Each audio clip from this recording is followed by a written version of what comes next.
With two absolutely banger Dune movies under his belt, Denis Villeneuve is now proceeding to make his third installment into the franchise, and recent news has told us that they have finished filming and it should be coming out in December of 2026, and I'm excited.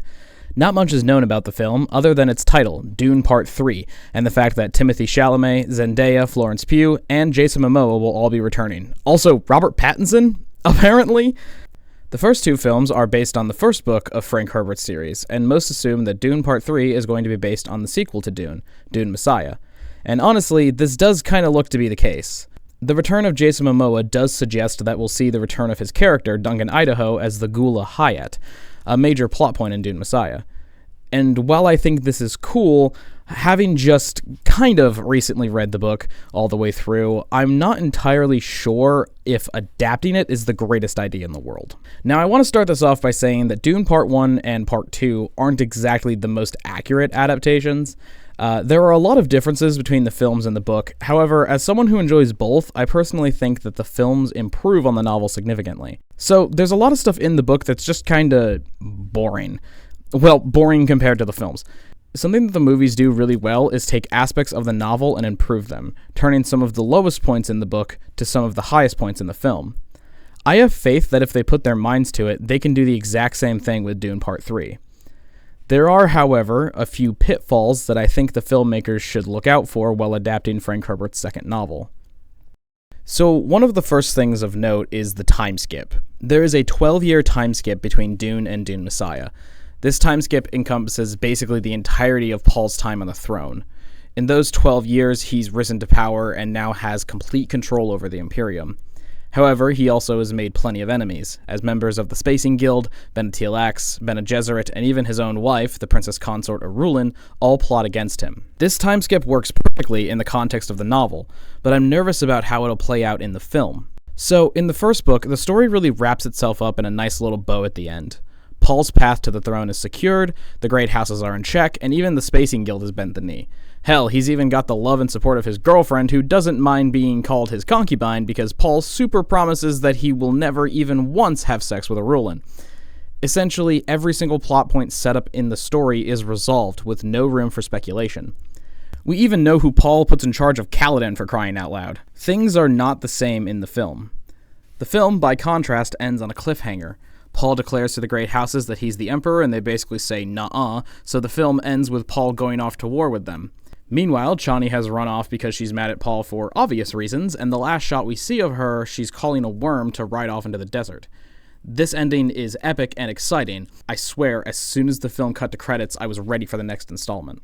Now, this cliffhanger is what might throw a wrench in the film if it plans to stick to the 12-year time skip. And I believe the director has confirmed that he plans to stick to the 12-year time skip, which is fine. However, what worries me is that skipping ahead 12 years might be disappointing to many fans. Part 2 sets up the next film to be about Paul's rise to power. If we just automatically skip to 12 years later when Paul has already won and everything is great, I think fans would be disappointed that they didn't get proper payoff. Now, there isn't really any reason they can't have their time skip and eat it too. Dune Messiah is a remarkably short book when compared to its predecessor. Messiah is literally a third of the length of Dune. I mean, they needed a pair of 2.5-hour-long movies to wrap up the first book, and the second book will just not be the same. In fact, I'm sure there's a lot they'll cut out. Like the incest. Please, please, please cut out the incest. With the normal amount of cutting that a film typically does, the second book will probably fill up roughly 90 minutes of movie, give or take. This is a very rough estimate, but it'll still be much shorter than the other two movies. This gives them the opportunity to fill in that extra screen time with other stuff. I think one of the best ways to have a satisfying payoff to the last film while sticking to the time skip would be to spend the first 20 to 30 minutes of the film immediately after the end of Part 2. Let us see Paul fight against the great houses and the rest of the Sardaukar. Let us see him officially take control and make amends with Chani. Maybe even give us one of my favorite interactions between Chani and Jessica, who understands Chani's situation. There's a quote from the book where Chani is concerned about her role as a concubine, and Jessica tells her not to worry because, quote, "we'll be called concubines, but history will remember us as wives." Dedicating time in the film to resolving stuff from the last film will still give us plenty of time to cover the entirety of the sequel novel with next to nothing getting cut out. Now, on the topic of Chani, I actually think that book loyalty would be catastrophic for her character. Film Chani and book Chani are essentially completely different characters. In the book, Chani is kind of like a blank piece of wood. She really doesn't do much. She has a few moments where she shows off independence, but if she does that for just a bit too long, Frank puts her back in her box and she becomes boring again. Chani in the film is freaking awesome. She's badass and competent and doesn't take anyone's shit, even Paul's. If we stuck to book loyalty, we would be murdering her character. But not sticking to her book characterization would actually be detrimental to the plot, assuming we're following the book faithfully. Without Chani being the way that she is in the book, this obedient, one-dimensional plank of wood that never questions Paul, the plot doesn't really work. At least not in the same way. Based on how the last film ended, there is no way in hell that Chani would even for a second consider burying Paul's child. Hell, I doubt she would even have sex with the man. If they adapt the book, they would have to be very, very careful with Chani's character. Something else that I'm concerned about is that Dune Messiah has a pretty heavy shift in tone from the previous book. While I would say that the films are far more action-packed than the books, Dune still has plenty of action to go around. Fights and battles and everything in between. The film took this action and ramped it up to 11, giving it some much-needed touching up. Dune Messiah, however, has little to no action. In fact, any action scenes come off as more sudden bursts of violence, if anything. Instead, the story takes place on a much more low-key note. The book is a drama at its core. It's a story of an emperor at the end of his rule. It doesn't deal with a war to reclaim a planet and avenge your family. It's a story about trying to ensure the longevity of your rule and dealing with the consequences of the decisions you've made and the destruction they brought. The first book moves around quite a bit, from planet to planet, from city to siege, and from conflict to conflict. Dune Messiah does a little bit of moving, but honestly, most of it takes place in a single location. I would say that 90% of the book takes place in the Royal Keep. The drama unfolds in throne rooms and bedchambers. Even though the plot has gargantuan consequences, it feels very small in scale. It's a personal story. Paul isn't fighting for the fate of all the Fremen and his empire. He's fighting for the fate of himself, his family, and the love of his life. I think that the shift between films could leave a lot of fans disappointed.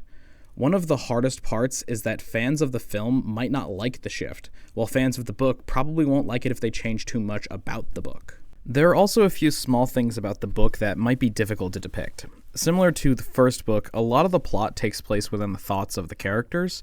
In a story about conspiracy and plots, this is beneficial, as you can see how the characters respond and change course in real time while they remain silent. Now, this isn't something I'm too worried about, as they managed to get by just fine in the first film, so I think they'll manage, but it's still something to look out for. There is another aspect of the book that's actually really cool, and I hope it's included, but it might be difficult to adapt to a visual medium. By the time of Dune Messiah, Paul has gone full Kwisatz Haderach.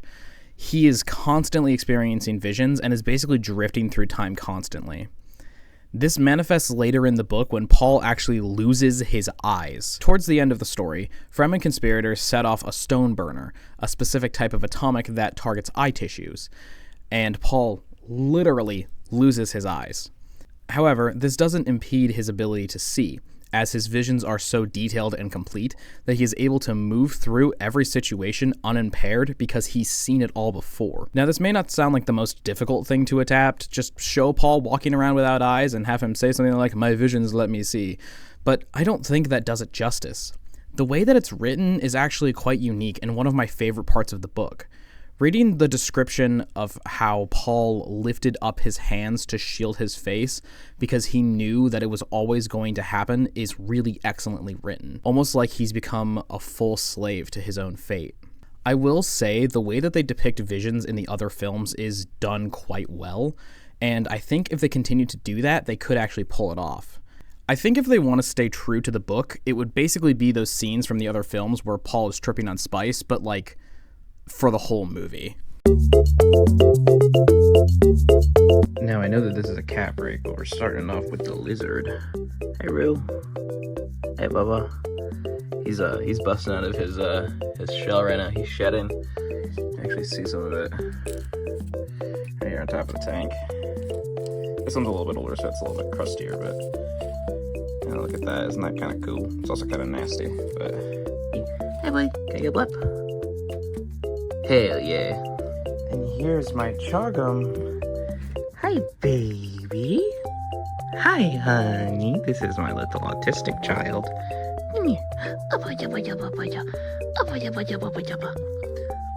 Hi. Can you say hi?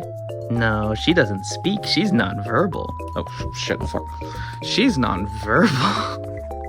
And now my Chucky is over with my Timmy. This is Timmy. Timmy is short for Beelzebug. Don't ask me how. Hi, honey. How you doing? I love you. She's like, leave me alone, father. Cherry. Cherry. Hi. This is my Cherry. This is my baby. She constantly harasses me while I'm trying to work. She likes to sit at my desk. And this is my angel. Hi, Cherry. Oh, no, you're not supposed to... As you can see, I have a high quality workspace here.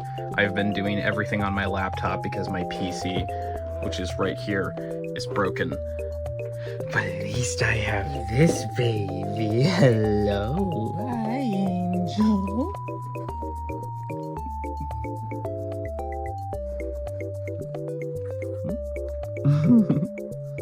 Oh, that's my hand. He's so proud. He's so proud. He eyeballing me, giving me the side eye.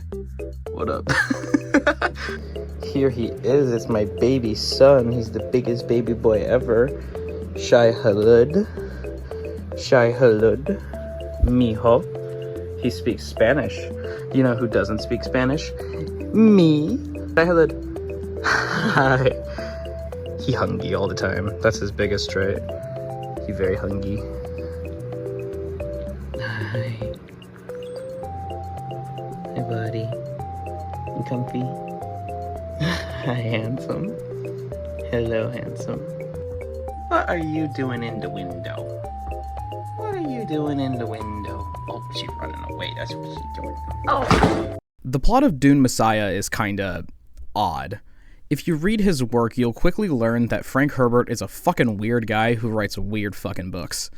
There's a scene in Dune where Paul and Chani get high as fuck off the water of life with the rest of the Siege, which results in an orgy where Paul and Chani both have visions of their son, and that's basically the extent of their relationship development in the book. Hey man, I already mentioned that Chani is basically a block of wood. They improved her and Paul's relationship so much in the film. Dune Messiah is no different. One of the main conflicts of the story revolves around Paul, Chani, Irulan, and the Bene Gesserit regarding Paul's heir. Basically, Chani hasn't been able to conceive a child, spoiler alert, because Irulan is freaking poisoning her, and Irulan is basically begging Paul to let her bear his child, and Paul is refusing. Irulan may be Paul's wife, but she's literally not even allowed into his bedchamber. Before you feel bad for her, please take note that Paul basically told her she can do whatever she wants. She can sleep with anyone she wants, she can go out, have any kinds of relationships that she pleases. She just can't have kids or sleep with Paul, but she doesn't because she's too stubborn and only wants Paul. This is because Irulan is a puppet of the Bene Gesserit, and they want to control Paul like they used to control the old emperor, but Paul is having none of it. The Bene Gesserit have this whole thing about controlling bloodlines or whatever, and they're concerned that if Paul has kids with Chani, a brown person, that the bloodline will be ruined or something. They go as far as to attempt to set up Paul with Alia, his freaking sister. Yes, this book includes incest. Luckily, it goes nowhere, but still, what the actual fuck, Frank?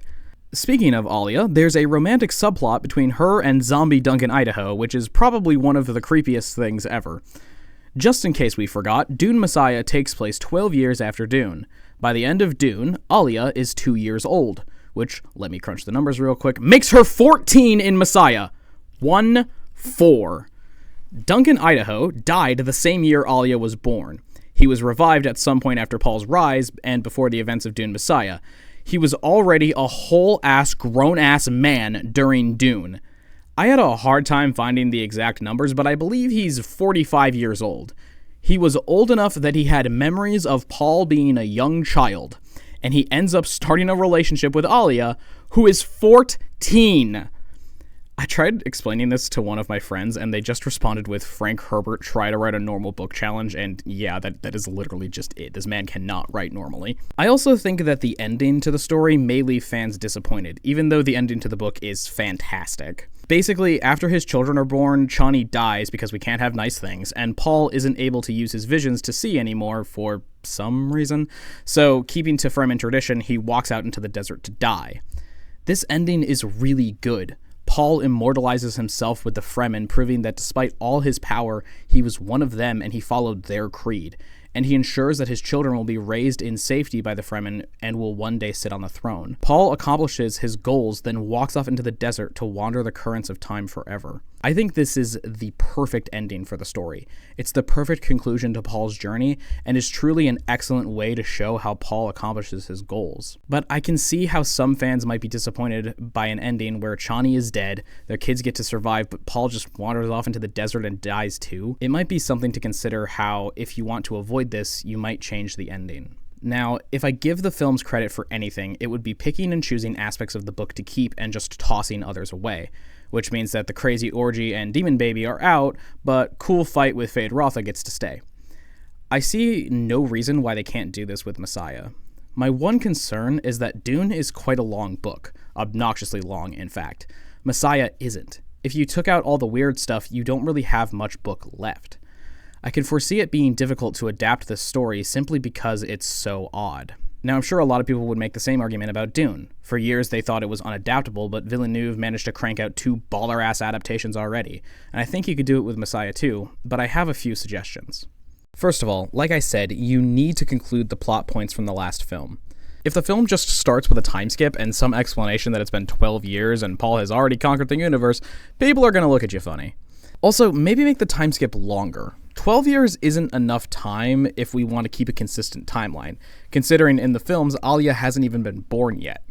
Honestly, even making it a 15 to 20 year time skip would probably make it go down a little bit easier. Next, I would add a bit of action. Not too much that the story is pushed aside for it, but enough to keep the audience engaged. There are a few opportunities for it in the plot, and I think they could squeeze it in. Next, take out the incest. And if you're going to keep the romantic subplot between Hayat and Alia, then you have got to change a few things. Maybe fix that age gap somehow. Age Alia up a bit, or lower Duncan's age, or better yet, just cut it out. The plot is barely damaged by it if we're being honest.